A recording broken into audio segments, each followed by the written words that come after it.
adalah mencalonkan dan memenangkan secara otomatis dan mengawal adalah Bapak Ketua Umum Bapak Haji Erlangga Hartarto untuk menjadi calon Presiden Republik Indonesia tahun 2024 sampai 2029. Yang kedua adalah juga mencalonkan dan juga mengawal serta memenangkan Ketua DPD Partai Golkar Provinsi Jawa Timur Bapak M. Sarmuji yang sekaligus beliau sekarang menjadi anggota DPR RI untuk kita calonkan menjadi calon gubernur Jawa Timur. Bapak Fernanda Zulkarnain selaku Ketua DPD Partai Golkar Kota Probolinggo untuk kita calonkan dan untuk kita kawal untuk memenangkan di perhelatan 2024 kita calonkan menjadi calon wali kota Probolinggo di tahun 2024-2029. Oke, baik pemirsa, Anda kembali bersama dengan saya Luis Haryono dalam program spesial kami acara Ngopi Bareng Ngobrol Pintar ya. Hari ini sudah ada di studio hadir narasumber kami yang cukup spesial adalah tokoh milenial ya, tokoh muda ini, politikus muda. Siapa lagi kalau bukan dengan Bapak Muklas Kurniawan yang hari ini dalam agenda kegiatan yang cukup padat namun berkesempatan bisa hadir di studio ya. Kami ingin berbincang-bincang sedikit. Beliau selain selaku Ketua Komisi 2 DPRD Kota Probolinggo ya dari fraksi Partai Golkar juga sekaligus juga dalam acara Rapimda Partai Golkar selaku ketua. Namun seperti apa agenda kegiatannya, saya coba langsung atau kita langsung coba berbincang-bincang langsung dengan Pak Muklas yang sudah hadir di studio. Apa kabar Pak Muklas? Alhamdulillah baik Pak Luis. Baik ya. Ya. Banyak ini agenda kegiatannya saya lihat ini ya. Ya kalau memang agenda memang biasalah rutinitas yang ada kita lakukan. Agenda kedewanan ya tadi pagi mulai kemarin memang ada studi referensi yang kita lakukan ke Kabupaten Lamongan dan juga Gresik. Jadi tadi baru datang langsung mampir ke sini dan setelah ini mungkin saya harus takziah ke rumah warga yang juga kebetulan saya kenal. Nah luar biasa ya. Dari Lamongan langsung saya copot ini langsung pindah ke studio hanya ingin memberikan sebuah informasi tentunya ini. Terima kasih Pak Muklas, ya. Pak Dewan yang sudah hadir di studio. Nah saya ingin selain kegiatan kedewanan cuma ini saya coba kita berbincang-bincang sedikit tentang kegiatan Partai Golkar ya Rapimda itu seperti apa kegiatannya? Ya, Rapimda ini merupakan proses kegiatan yang memang sudah menjadi amanah dari organisasi, dari partai politik, terutama dari Partai Golkar. Kemarin pada tanggal 4 Desember hari Minggu, itu kita melaksanakan Rapimda, Rapat Pimpinan Daerah Partai Golkar, dan sekaligus audit organisasi. Audit ya? Audit organisasi. Jadi dilakukan di Paseban Sena, Kota Probolinggo. Baik. Pak Muklas, biar kita tidak terlalu berpikirnya, coba saya tanya dulu. Kalau dalam sebuah Rapimda organisasi partai politik itu pesertanya dihadiri oleh siapa saja? Ya, sesuai dengan anggaran dasar dan anggaran rumah tangga partai, terutama di Partai Golkar, bahwa Rapimda itu dihadiri oleh dari DPD Provinsi Jawa Timur Partai Golkar. Oh, provinsi ikut hadir ya? Otomatis juga beliau juga mengikut serta dan juga sekaligus membuka secara resmi kegiatan yang kemarin. Yang kedua adalah teman-teman DPD pleno, pengurus pleno. Jadi semua unsur dari DPD pengurus Golkar Kota Probolinggo. Setelah itu pimpinan kecamatan. Pimpinan kecamatan se-Kota Probolinggo diwakili oleh ketua sekretaris bendahara. Dan juga pimpinan kelurahan sekota Probolinggo juga diwakili oleh ketua dan sekretaris bendahara. Serta ormas katakanlah yang mendirikan Partai Golkar ada 3 dan ormas yang mendirikan ada 4. Jadi 7 hastakarya dan 2 organisasi sayap Partai Golkar, AMPG dan KPPG. Jadi semua komponen stakeholder yang masuk dalam kepengurusan Partai Golkar itu juga ikut serta di dalam proses bagaimana melakukan proses Rapimda dan menghasilkan sebuah kebijakan-kebijakan dan keputusan-keputusan strategis di sana. Nah, luar biasa sekali. Itu adalah peserta yang hadir dalam Rapimda ya Partai Golkar ya. Partai Golkar adalah salah satu partai terbesar ya yang cukup lama membangun di Republik ini. Saya mau tanya, dari Rapimda Partai Golkar di Kota Probolinggo hasilnya seperti apa? Ya, kemarin itu memang rangkaian acara setelah pembukaan dibuka secara resmi, setelah itu proses Rapimda, setelah Rapimda baru audit organisasi. Kalau Rapimda ini kita membahas tentang program-program kerja kita yang ke depan. Termasuk ada beberapa yang sangat penting dan signifikan untuk kita putuskan di dalam proses Rapimda ini, karena sudah berdekatan dengan tahun 2024. Salah satunya adalah kebijakan-kebijakan politik, pernyataan-pernyataan politik yang sudah diputuskan secara bersama-sama di dalam proses Rapimda itu.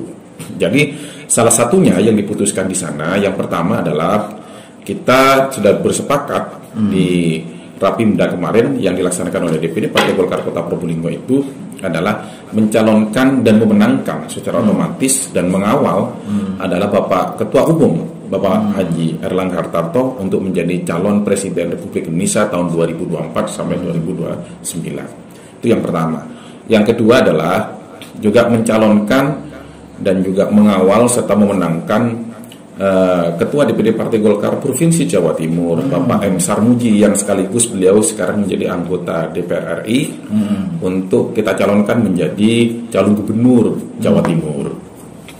Dan yang tidak kalah pentingnya juga adalah di konteks lokal kita adalah Bapak Fernanda Zulkarnain selaku Ketua DPD Partai Golkar Kota Probolinggo untuk kita calonkan dan untuk kita kawal untuk memenangkan di perhelatan 2024, kita calonkan menjadi calon wali kota Probolinggo di tahun 2024-2029. Nah, warga Probolinggo dan sekitar, ternyata dari Rapimda kemarin ada 3 poin utama yang mencalonkan presiden, gubernur, dan wali kota langsung dari kader Golkar ya. Iya, secara otomatis tanpa ada tekanan, karena di dalam proses Rapimda itu ada rapat dan sidang paripurna. Dalam sidang paripurna itu di sana ada tahapan yang namanya pandangan umum. Pandangan umum disampaikan oleh semua kader dari semua unsur. Ada dari pimpinan kecamatan, ada dari organisasi sayap, ada dari organisasi hasta karya, semua menyampaikan. Dan dari beberapa penyampaian semua lini, semua unsur yang ada, stakeholder yang ada di DPD Partai Golkar itu semuanya bulat mendukung ketiga beliau itu untuk masuk dalam konsentrasi dan bursa di masing-masing perhelatan politik nantinya. Wah, apa ini namanya langkah politik yang sedang diambil oleh Partai Golkar menghadapi tahun politik? Secara otomatis, karena kemarin sebelum acara Rapimda ini kita sudah memanaskan mesin di waktu yang beberapa ulang tahun Partai Golkar yang ke-58 kemarin, kita kan juga memanaskan mesin melaksanakan rangkaian kegiatan termasuk adalah Jalan Sehat yang dihadiri oleh ribuan masyarakat Kota Probolinggo, yang dihadiri oleh Menpora juga, Pak Jainuddin Amali gitu loh. Dan tercatat di rekor muri. Di rekor muri itu beberapa rangkaian kegiatan disusul dengan setelah itu kita juga ada pendidikan politik. Itu sebagai salah satu contoh gerakan kita untuk memanaskan mesin. Setelah itu baru ada Rapimda dan audit organisasi. Audit organisasi ini yang mengaudit bukan kami, tapi dari provinsi akan melihat struktur organisasi apakah sesuai, apakah memang sudah lengkap organisasi yang ada di Partai Golkar Kota Probolinggo. Termasuk kita lihat SK-nya, orang-orangnya itu dimetkan oleh provinsi, termasuk ormas-ormasnya yang katakan underbone-nya dari Partai Golkar. Jadi tidak hanya sekedar simpatisan. Oh enggak lah, gitu ya. Iya. Harus benar-benar maksimal ya. Kita tidak hanya kampanye, tidak show of force begitu saja, tetapi struktural partai secara organisasi dan secara manajemen, secara administrasi juga lengkap, kan begitu. Ini luar biasa. Kita tarik kotak sedikit spesial untuk Probolinggo.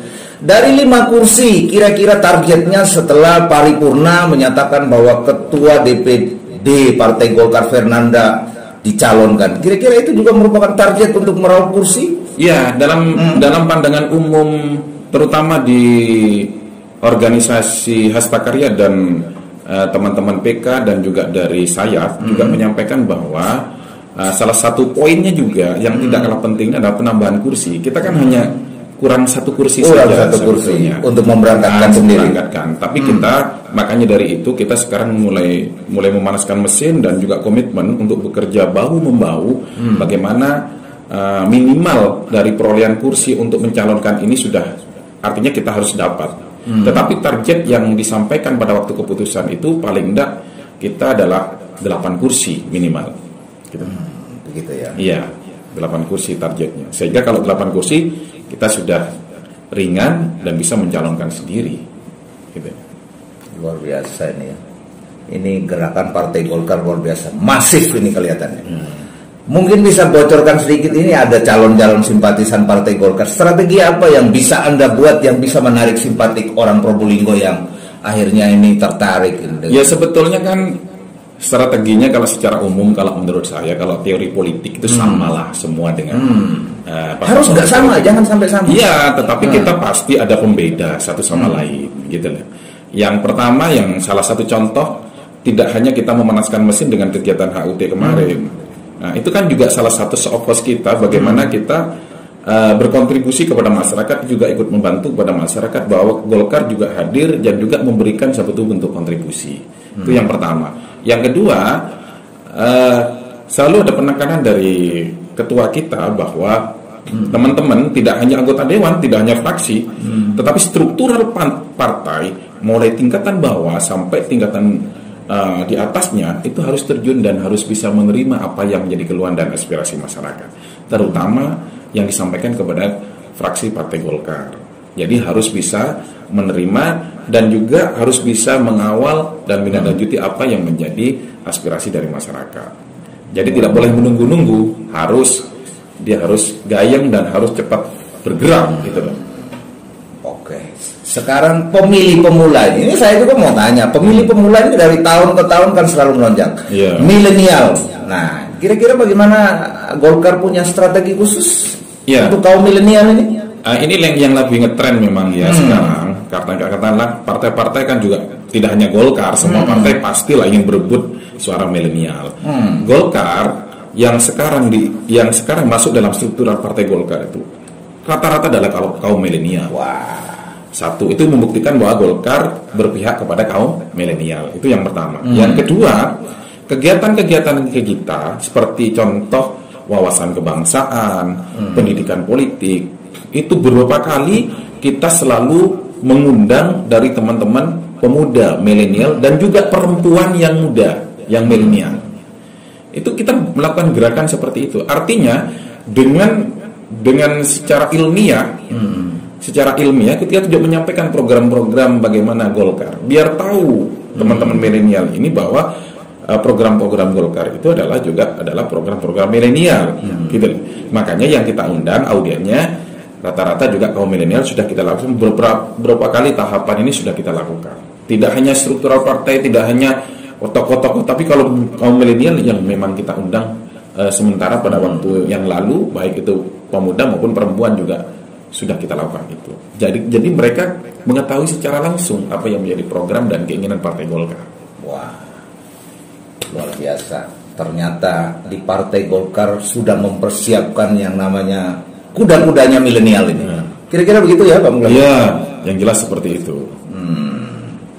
Ini lagi saya lihat Partai Golkar itu getol sekali bicara tentang saudara kita yang berkebutuhan khusus ini. Saya lihat Golkar luar biasa sekali bicara tentang itu. Oh iya, karena itu juga penting Pak. Kita tidak boleh hanya melihat dari orang yang sempurna begitu ya. Tetapi orang yang juga keterbelakangan itu juga perlu untuk menjadi sebuah kita butuh perhatian yang sangat tinggi bagi kita gitu lah. Jadi contoh kayak kemarin kita juga bersuara keras kaitannya dengan Raperda, juga berkaitan dengan yang disabilitas itu juga kita juga ikut mendorong dan mendukung sekali kaitannya dengan itu. Malah ada beberapa teman-teman yang tergabung dengan disabilitas itu, ada beberapa yang juga audiensi dengan kami, sehingga kita juga tahu secara pasti apa yang menjadi keluhan dari mereka. Wah. Closing statement Pak Muklas, ini warga Probolinggo ya lagi menanti apa statement Anda untuk bisa merebut hati mereka ini. Silakan Pak Muklas. Ya paling tidak ini, Partai Golkar selalu hadir dan selalu bergerak dengan sesuai tupoksi, sesuai dengan program. Golkar selalu memberikan sebuah menu kepada masyarakat Probolinggo bahwa Golkar ini akan selalu memperjuangkan apa yang menjadi aspirasi dan keinginan masyarakat Probolinggo melalui tahapan-tahapan yang sudah diputuskan secara struktural dalam partai. Kita tetap akan memperjuangkan, dan percayalah bahwa teman-teman struktural partai, baik itu tingkatan yang dari bawah, menengah sampai ke atas, itu selalu akan menerima kalau ada penyampaian aspirasi dari Bapak Ibu sekalian dari Kota Probolinggo. Yakinlah bahwa Golkar ingin selalu, prinsipnya ingin selalu bersama-sama masyarakat, ingin selalu berjuang dengan masyarakat untuk bagaimana masyarakat yang ada di Kota Probolinggo terutama berkembang dan bisa membangun secara bersama-sama. Itu, Pak. Jangan lupa coblos. Jangan lupa yang memilih dan mencoblos Partai Golkar. Mari kita bangun secara bersama-sama antara masyarakat dengan Partai Golkar. Wah, terima kasih. Ini adalah luar biasa statement politik dari Beringin ya, yang ada di Probolinggo nih. Ini kayaknya ini bisa menarik simpati luar biasa nih. Ini adalah seorang politisi juga santri ya, milenial. Ini kalau santri sudah ada di parlemen kayak begini suaranya. Sopan, santun, mampu merebut ini hati rakyat. Oke, baik, terima kasih Pak Muklas. Waktu kita terbatas, mungkin lain kali akan kita undang untuk berbincang-bincang ya terkait wawasan politik. Belum kita bicara tentang pendidikan karena backgroundnya juga pendidikan, Oke. Lain kesempatan kita akan bicara seperti itu. Oke, baik pemirsa, demikianlah bincang-bincang saya dengan tokoh muda partai politik ya, Muklas Kurniawan. Selain selaku ketua fraksi, ketua komisi 2 DPRD Kota Probolinggo, juga adalah tokoh muda partai politik yang ada di Kota Probolinggo. Demikianlah liputan kami dari Probolinggo, Jawa Timur, CB News untuk kita semua. Pak Ketua? Sehat, alhamdulillah sehat. Acara hari ini begitu luar biasa, ini antusias warga kota ini. Tanggapannya sendiri? Ya memang ini acara kita untuk dekat dengan masyarakat. Tadi sudah disampaikan oleh perwakilan dari DPP Bapak Zainuddin Amali bahwa ini adalah step awal, langkah awal Partai Golkar untuk dekat dengan masyarakat. Memang ini pesta rakyat, kita mengundang mereka untuk jalan sehat karena selain bugar kita bisa berkumpul bersama dengan masyarakat. Oke, baik Pak Fernanda. Tadi saya lihat masyarakat warga umum ya, baik warga Golkar dan warga kota tentunya begitu membludak. Tadi ada yang tanya, kira-kira Pak Fernanda maju jadi wali kota ini? Banyak yang tanya ini ke saya nih. Ini pemirsa lagi nonton. Ya, kita fokus pada